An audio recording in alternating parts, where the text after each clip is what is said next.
Hello. आज की हमारी स्टोरी है लॉस्ट स्प्रिंग। इसका हम पार्ट 1 आज देखेंगे। ये लिखी गई है अनीस जंग द्वारा। ये इसका पहला पार्ट है और ये जो स्टोरीज़ हैं एक्चुअली ये एक बुक से lost spring stories of stolen childhood में से ली गई हैं। जो पहला पार्ट है वो हम देखेंगे कि किस तरह से सीमापुरी के रैग पिकर्स की कहानी बताई है ऑथर ने। तो शुरू करते हैं हम कहानी। अगर आपने चैनल सब्सक्राइब ना किया हो तो चैनल सब्सक्राइब कर लें और साथ ही आइकॉन बेल भी प्रेस कर दें जिससे आपको फर्दर सभी वीडियोस मिलती रहें। तो स्टोरी में दो कैरेक्टर हैं। एक साहब लड़का है, रैग पिकर है, जो सीमापुरी दिल्ली में रहता है और सिंपल ड्रीम्स हैं उसके और वो मानता है कि शायद वो पूरे हो जाएं। दूसरी नैरेटर हैं अनीस जंग, सोशल वर्कर हैं और बहुत सारे स्लम ड्वेलर्स के साथ इन्होंने काम किया है उनकी कंडीशंस को सुधारने के लिए।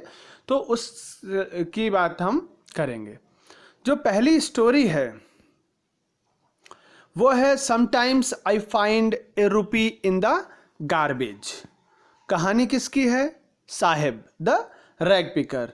हर एक सुबह मतलब ऑथर जो है साहेब और उसके दोस्तों को कुछ ना कुछ ढूंढते हुए देखती है गार्बेज के ग्राउंड पे फॉर नेबरहुड के पास। साहेब और उसकी फैमिली ये सब लोग यहाँ बांग्लादेश से आए हुए हैं और बहुत पहले इन लोगों ने अपना वहाँ का घर छोड़ दिया है, बांग्लादेश ढाका से।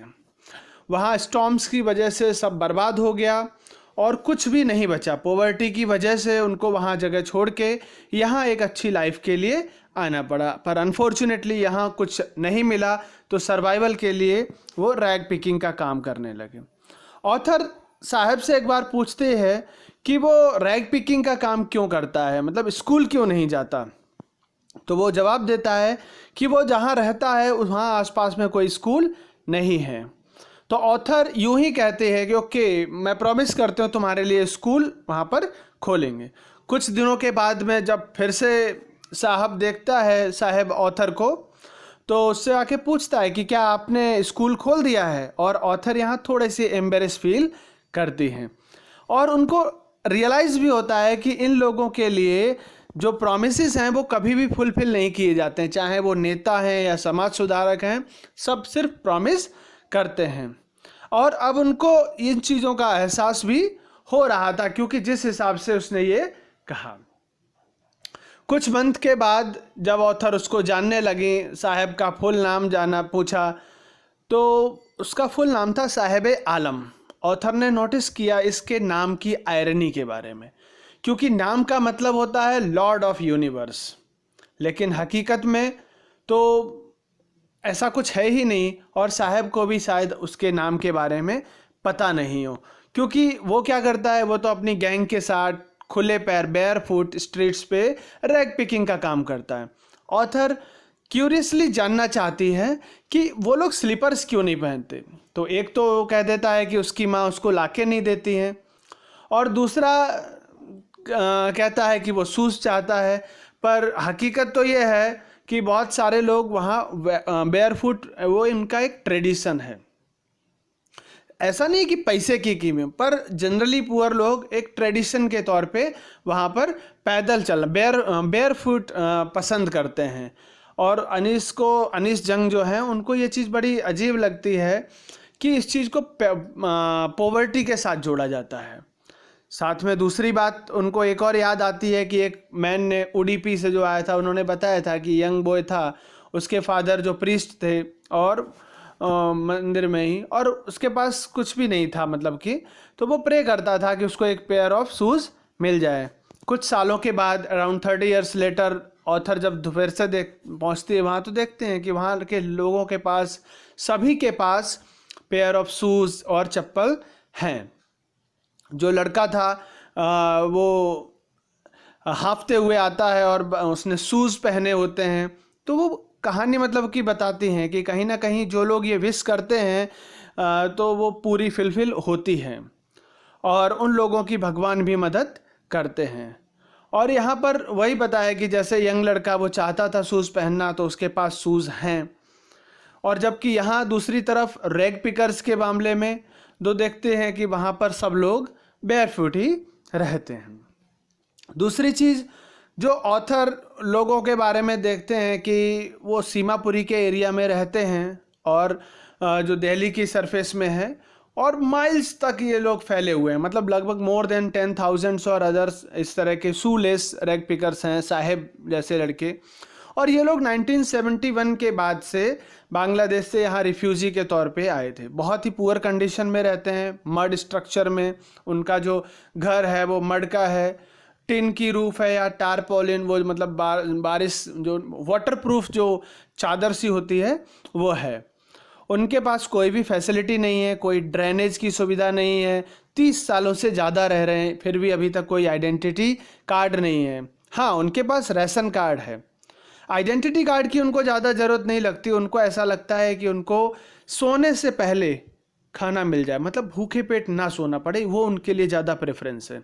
और वो प्रेफर यहाँ रहना इसीलिए पसंद करते हैं क्योंकि अगर वो बांग्लादेश जाते हैं और वहाँ उनको कुछ भी ना मिले, उससे बेहतर है कि रैग पिकिंग का काम करके एटलीस्ट उनको कुछ खाना तो मिलता है। वो लोग याद करते हैं उनके कैसे वहाँ के जो ग्रीन फील्ड्स थे वो सब बर्बाद हो गए हैं और आज वो मजबूर हैं यहाँ पर टेंट में रहने के लिए। बच्चे जो भी वहाँ पर पैदा होते हैं सबके लिए सर्वाइवल एक नॉर्मल पार्ट है। और सीमापुरी मतलब रैग पिकिंग का पूरा एरिया कई सालों से, अब यहाँ तो रैग पिकिंग एक आर्ट बन गई है। गार्बेज जो है वो रैग पिकर्स के लिए एक गोल्ड का काम कर रहा है। सिर्फ उनको सपोर्ट ही नहीं करते बल्कि उनकी इनकम का जरिया भी है ये रैग पिकिंग। साहेब बताता है ऑथर को कि कई बार उसको एक सिल्वर कॉइन मिल जाता है और कई बार एक 10 रुपीज़ का नोट भी मिल जाता है। और अनीस को रियलाइज़ होता है कि कैसे जो गार्बेज के जो ढेर सा हैं वो पेरेंट्स के लिए और चिल्ड्रन के लिए अलग अलग मीनिंग रखते हैं। जहाँ पर पेरेंट्स के लिए उनकी लाइवलीहुड है, उनकी खाने की सोर्स है और उनका रहने के लिए एक प्लेस प्रोवाइड करती है। बच्चों के लिए अगर हम देखें तो उनके लिए कुछ ना कुछ वंडर है, कुछ ना कुछ उन्हें मिलता है। तो इस तरह से गार्बेज जो है उनके लिए गोल्ड है। ये चैप्टर मतलब क्यों लॉस्ट स्प्रिंग की बात की गई है, तो बताते हैं कि लॉस्ट स्प्रिंग मतलब बच्चे जो हैं, यूथ जो यंग एज की जो बच्चे होते हैं वो स्प्रिंग की तरह होते हैं, बहुत सारे ड्रीम्स के साथ। ऐसे ही एक विंटर मॉर्निंग में ऑथर देखते हैं साहब को कि वो एक फेंस गेट के पास, जो फेंस है उसके पास खड़ा था एक क्लब के, और देख रहा था टेनिस का गेम। और साहब को बहुत इच्छा थी कि उस गेम के मतलब खेले। और वो बताता है ऑथर को कि जब कभी गार्ड उसको जब अंदर आने देता है तो वो स्विंग करता है, इस चीज़ को एंजॉय करता है। ऑथर नोटिस करती है कि साहब जो हैं अभी वो टेनिस शूज़ पहने हुए था और साहब उसको बताता है कि ये किसी ने दिए हैं। हकीकत ये थी कि कोई रिच लड़का है जिसके शूज़ जो हैं उसने मतलब 1-2 होल हो गया होगा तो उसने डिस्कार्ड कर दिए। और साहब के लिए वो शूज़ जो हैं वो बहुत जिसने अपनी पूरी लाइफ बेयर फीट गुजारी हो उसके लिए 1-2 होल के साथ में भी शूज़ जो हैं वो ड्रीम कम ट्रू से लगते हैं। तो ये इस तरह की जो देखते हैं उनकी स्प्रिंग जो है लॉस्ट हो रही है यूथ की, वो बात की है ऑथर ने यहाँ। साथ में एक दिन एक सुबह ऑथर जब मिलती है साहब से तो देखते हैं कि वो मिल्क बूथ पे जा रहा है और साथ में अपने स्टील के कैनिस्टर लिए हुए। स्टील का मतलब वो वेसल जिसमें दूध भरा होता है। और वो बताता है ऑथर को कि अब वो एक टी स्टॉल पे काम करने लगा है जिसके उसको 800 रुपये मिलते हैं और साथ में उसको सभी मील दिए जाते हैं। लेकिन ऑथर ने ये चीज़ फील किया कि साहब बिल्कुल भी खुश नहीं है, क्योंकि उसके फेस पे जो है वो केयर फ्री लुक है, जो एक इंडिपेंडेंट लुक था वो गायब हो चुका है। स्टील कैनिस्टर जो हैं वो काफ़ी हैवी हैं प्लास्टिक बैग के कंपैरिजन में, और यही वजह है साथ साथ में प्लास्टिक बैग थे वो उसके खुद के थे, लेकिन जो कैनिस्टर हैं स्टील के वो टी स्टॉल के ऑनर के हैं, जिस वजह से अब उसको ऐसी फीलिंग आ रही है कि उसकी खुद की जो मास्टरशिप है, उसकी जो ऑनरशिप है, जैसे जो गार्बेज बैग लिए था तो उसकी वहाँ पर उसकी मास्टरशिप थी, पर वो चीज़ों को यहाँ मिस कर चुका है। तो ये थी स्टोरी हमारे इस चैप्टर की, किस तरह से रैग पिकर्स की कहानी को अनीस जंग जो ऑथर हैं उन्होंने बताया है, किस तरह से उन लोगों की कंडीशन वहाँ कैसी है उसकी बात की गई है, और रैग पिकर्स की लाइफस्टाइल, उनके ड्रीम्स, किस तरह से वो सरवाइव करते हैं, इसकी बात इसमें की गई है। आई होप आपको ये वीडियो पसंद आया होगा। Thanks for watching this video को लाइक करें। कोई डाउट है, कोई क्वेश्चन है, आप कमेंट करके पूछ सकते हैं, और सब्सक्राइब करना ना भूलिए। Thank you so much.